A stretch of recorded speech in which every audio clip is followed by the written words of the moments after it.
Hey everybody, the canning marathon has officially begun. Yesterday, I canned up the first batch of pizza sauce. Then I thought the day just isn't interesting enough, and I walked into the garden and I did some work. I harvested a whole bunch of beans, and then I looked at the beets and thought, oh my gosh, I cannot neglect you any longer. So I realized I had enough time, so I pulled the rest of the beets. So all of my beet rows are empty except for a few that were really tiny that I thought I'll just leave in for eating. And I canned up, 7 quarts and 6 pints of beets. So we are good for beets for at least 2 years. So that is a relief because that's one of our favorites. And honestly, I started training for an actual half marathon, not a whole one. And I don't really know what I was thinking because at this time of year, there's hardly time for any of that exercise stuff. You're busy in the kitchen. And one of the things I really wanted to make sure I made this year because we are running low is something called Cowboy candy, also known as candied jalapenos. I do not know where the name Cowboy candy came from. And actually, I hadn't ever heard of that term until 2 years ago, and I started watching YouTube. And now it's something that I can live without, but I really don't want to. So essentially, it's just sugared jalapenos put in a jar. And we eat it on tacos, like fish tacos especially, hamburgers, hot dogs, sausage, pizza. You could have it with crackers and cream cheese. Anything that requires sweet and hot spice, you can eat it with. It is phenomenal. So in anticipation of making a whole bunch of this stuff, I started a ton of jalapeno pepper plants this year, put them in the ground. Everything's looking good. They're really nice and green and bushy, except I've only had one jalapeno and there's no flowers. So I'm not sure what the heck is up. People have been telling me that this has been a weird growing season. I'm gonna chalk it up to that because then it's not my fault. And maybe still they'll produce. I know that happened last year. I said that in one of my other videos, but I am not willing to take the risk of waiting and not being able to get jalapenos. So today, I went to our local farmer's market and I bought, I think, around 9 or 10 pounds of jalapenos. I'm not really sure. So before I start the brine, I'm actually going to wash and chop all of the jalapenos so I can weigh them to determine how much brine I'm going to need. So let's get started on that. I cleaned this farmer out of all of their jalapeno peppers, and he said, there's a couple in here that aren't jalapenos, so I have to put them aside. He said he had a really difficult growing year as well, so I don't feel so bad. But all we have to do to prepare these is cut the top off and then put them in the food processor. And the recipe is based on a 3-pound amount of jalapenos. So that's what I'm going to figure out first, and then I will tell you the rest. But I will post the recipe that I use in the description box. I'll link it in the description box below. It's the same one that Rachel from that 1870s homestead uses. I sound like a broken record, but her stuff is really good. I trust her good judgment. One thing to remember though, when you're working with anything with spice, always make sure that you either wear gloves if spice bothers you, and spice doesn't bother me, or you make sure that you wash your hands between using your utensils or whatever. This one looks like a super spicy one. These last couple days have been really stormy, like potential for thunder and lightning, and poor Tilly, she does not like the loud boomers, and so she's beside herself. So if you hear a noise, that's what it is. All I'm gonna do now is cut the tops off of all the jalapenos, and that's all you have to do to prepare them. So you don't have to chop them up, you don't have to remove the seeds, you just cut the tops off, and then I'm just gonna put them through the food processor. Oh, I know, it's so upsetting, eh? Why don't you go in the bathroom or in the basement? These are beauties though, look at this. I love getting good produce from the farmer's market. It's so awesome.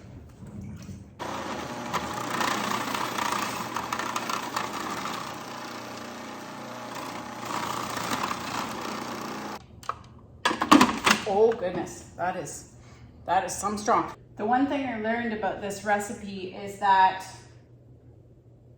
you're gonna have leftover brine. And so I really wanna make sure this year that I don't make more than I actually need because I don't want to have a ton left over. I just bought a postal scale last year and it was a really good buy. Really great if you make your own sausage or you have to weigh bigger things that weigh, you know, more than a couple of kilograms. And so I'm just gonna weigh this to see how much I have. I have 8 pounds. So I'm gonna 3 times the recipe. The reason why this recipe is so good is because it has a lot of sugar. But don't worry, you're not eating all that sugar. Most of it ends up in the syrup that is a byproduct of the process. So you're really not eating that much sugar, but for one recipe's worth, you're gonna need 3 pounds of sliced jalapenos, 2 cups of apple cider vinegar, 6 cups of sugar, half a teaspoon of turmeric, half a teaspoon of celery seed, 3 teaspoons of garlic powder, and 1 teaspoon of cayenne pepper. So I am timesing this recipe by 3, so that means I'm going to need 18 cups of sugar. Ooh, I know, I'm making a syrup, essentially. So there's 8 cups. I might have to run to the store. I might run out of sugar. If people tracked the number of bags of sugar that I burnt I burned them, so I like completely removed the evidence, but it would be newsworthy. I use a lot of sugar for canning. Oh my gosh, we might make it.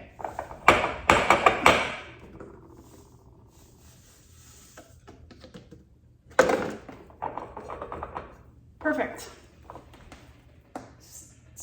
8 and 8 is 16, 17, 18. That was a lot. Okay, so now the recipe calls for 2 cups of cider vinegar and I'm timesing it by 3, so 6 cups of cider vinegar, just so like you can see what 18 cups of sugar looks like in a large stock pot. Look at that. That's a lot of sugar. Oh, baby. I remember doing this last year thinking like, oh my heavens. Oh my heavens to Betsy's, that's a lot of sugar. But that's why it's so good. And you don't ever eat a lot of this stuff all at once. Well, you could, but I don't know. Anyways. Okay, 6 cups of cider vinegar. If anyone can tell me why this is called Cowboy candy, I'd love to know. All right, dump that in. Just gotta double check. 6 times 3 is 18, 2 times 3 is 6. Okay. My kitchen right now literally looks like a bomb exploded. I got roaster ovens, oh goodness gracious. Just gonna mix that together. Now I'm gonna add 1.5 teaspoons of turmeric.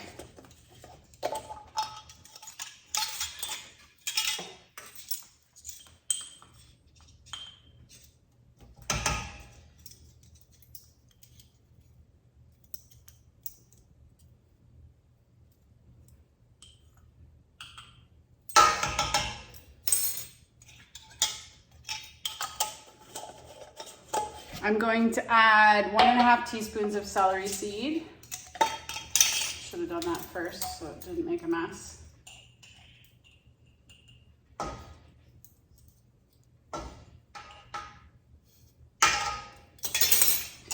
And 9 teaspoons of garlic powder. Hopefully I have enough.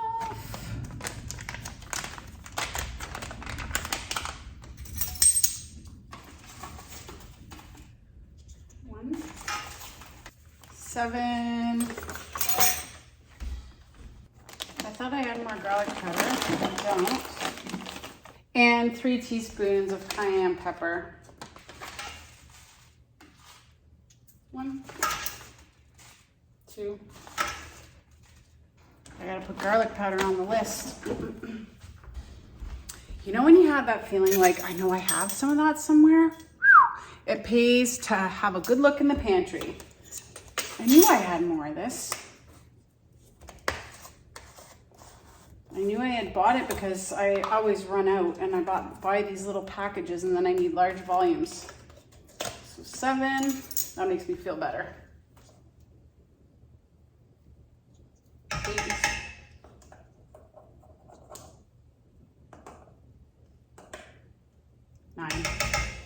All right, now we're in business.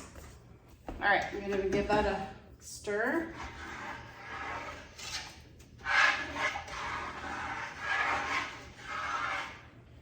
So a single recipe of this says that it makes 4 to 6 half-pint jars. And so I'm gonna go down in the basement and get my jars sterilizing in my large pot, but I am not gonna go empty-handed.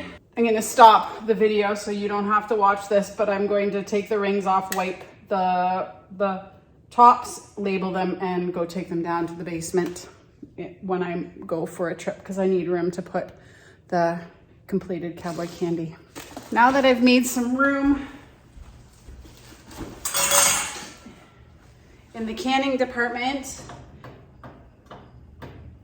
I'm just going to turn this on low to start heating, and we have to bring this to a boil, and then we have to add our jalapenos, bring it to a boil for 1 minute, simmer for 4 minutes, not at a boil, reduce the heat and simmer for 4 minutes, and then jar them. So hopefully by the time this comes to a boil and kind of the sugar all dissolves in the syrup, my jars will be sterilized. That's the plan anyways. I have 18 jars in the canner. Hopefully that'll be enough. While we wait for this to come to a boil, I just wanted to talk to you about cost savings and canning. It isn't often that canning stuff goes on sale, especially through COVID. But I saw some really good deals at PV Mart this week. They had Presto canners, which is cool. I think you can get them on Amazon for cheaper, but still it was awesome to see. And I think it was a 24 quart, which is a big one. You can fit a lot in there. But when I went to Food Basics today, their canning lids were on sale, just the lids, not the rings. And many of you know that I store my jars without the ring anyways, and I just reuse those. So after every canning session, I take the rings off, I wash them, and then the jars are stored like this. And that is so that you'll know if you lose the seal, because it'll pop. And so I just check them all and then put them on the shelf, and before I open them, I check them all again. So I never buy, or very rarely buy, boxes with rings and lids. I usually just buy the lids, and these were $2.99 at Food Basics this week. So I bought 10 of the wide mouth, and I should have bought more of the small mouth. I think I got, I don't know, maybe 1, 2, 3, 4 of the smallmouth. But anyway, so I am really thinking to next year and over the winter, but mostly next year and the year after. So I always know I have lids. So if you see them go on sale, don't say, oh, I'll get them when I want to can something. Buy them then. I went also today to go buy sugar for this recipe, and they didn't have any sugar at the grocery store. I'll just go to a different grocery store, but still, all those things. If you know you're gonna be using it, vinegar, apple cider vinegar, sugar, all of the spices. For me, turmeric, mustard seed, pickling spice, allspice berries, cloves, all of that stuff. When I see it go on sale or I know I'm running low, I put it on the grocery list. And even then, I seem to run out. So just a tip, word to the wise during canning season, keep your eye out for good sales and make sure you're stocked up on the things that you're gonna need. There's nothing worse than getting into a project and having to run out, especially if you have stuff on the stove or whatever. So make sure that you're prepared before you start your project by kind of keeping a pantry stock of all of these items that we need at this time of year. I just took my last jar out of the canner from being sterilized. I'm just gonna pop the lid back on to keep that nice and warm. But I just wanted to point out this cool tool that Brian got me. They're these little pinchers. You got like a little fork on one side and a thing on the other. And they're awesome for taking jars out of the canner, and they're super tough. They're stainless steel, so they're amazing. From Lee Valley. And the other tool, I believe this is from Lee Valley as well, is this slotted spoon. And it's nice because it has that kind of angle on the bottom for stirring. So this solution just came to a boil. So I'm going to boil it here for a couple more minutes. Okay, I'm just gonna reduce that. It's been boiling now for 5 minutes. And I'm going to add the jalapenos very carefully. I didn't want that to happen. Leave it.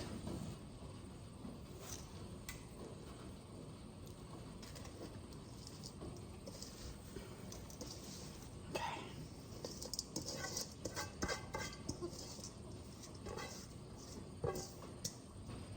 Turn that up. Because now we have to bring this up to a boil. And it has to come up to a rolling boil, which basically means I can't stir it out. Like no matter as much as I keep stirring, I can't stop it from boiling. So it boiled up on me while I was bringing it to when I was boiling it for the first time. So I'm just trying to scrape some of the goodies off the side. After you finish filling your jars with just the jalapenos, you have to, like, you're gonna have a lot of syrup left over, and so everyone recommended that we can it, so I did. And we don't eat a lot of marinated meat, but I decided I would try and cook one of our rabbits in the crock pot in the syrup, and we could hardly eat it. It was so hot. It was so funny. So both of us were going, but it's really hot. So probably won't do that again, but I could see as a marinade, you know, like just marinate and then cook the meat separately. That might be an option. So I can see some of the jalapenos starting to turn color, and that's what you want. Basically, they cook. We're just coming up to a rolling boil here. It's just started to boil. But essentially a rolling boil is one that you can't stir down. I think I already said that, but just so we're all on the same page. Okay, well that's our rolling boil. There we go. For a minute.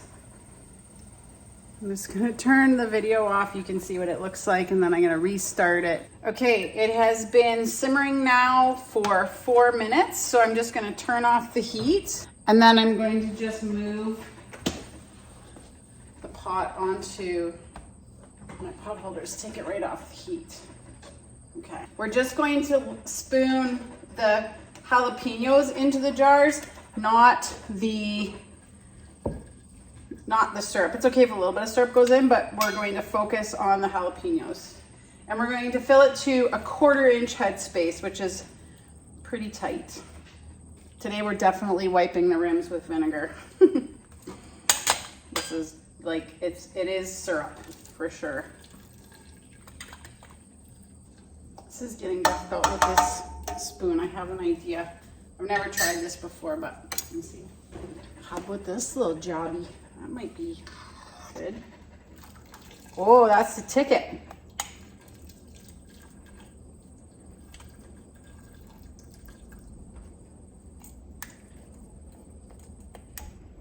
Okay, get yourself one of these little strainer doodads. I don't remember this being this messy last year, but that doesn't mean it wasn't. Next tool. Bigger slots. Oh, there we go. All right, that's the mother load right there. All right. This is the way to do it, folks. If you ever do this, use one of these, what are these things called? Scoopers, strainers? I don't know what this thing is called, but use one of these. Super helpful.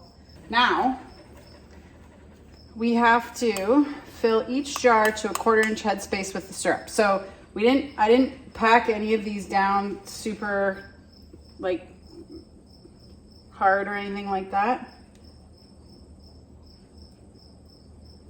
But I want to get all those little nuggets in there. Okay, now we're gonna ladle the liquid into the jars.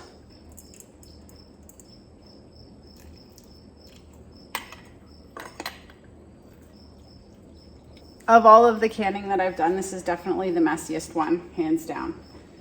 Hands down. Okay, so now I'm just gonna use my canning tool and get the bubbles out. Then I'm going to top up the liquid to a 1/4 inch headspace. And I don't normally can to a 1/4 inch, so I'm actually gonna check it with the tool to make sure I'm good. All right, I think we're gonna call that sticky business good.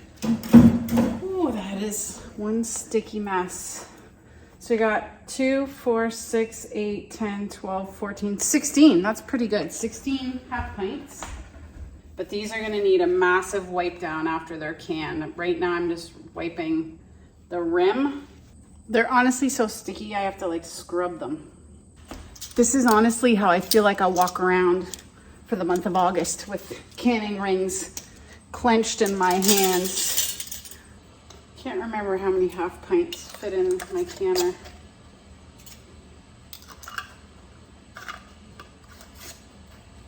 Okay, I've got my first batch in the canner, and actually I got all in but 4, and that'll be okay because I'll put the brine in with the last ones. We are going to water bath can these at a rolling boil for 10 minutes.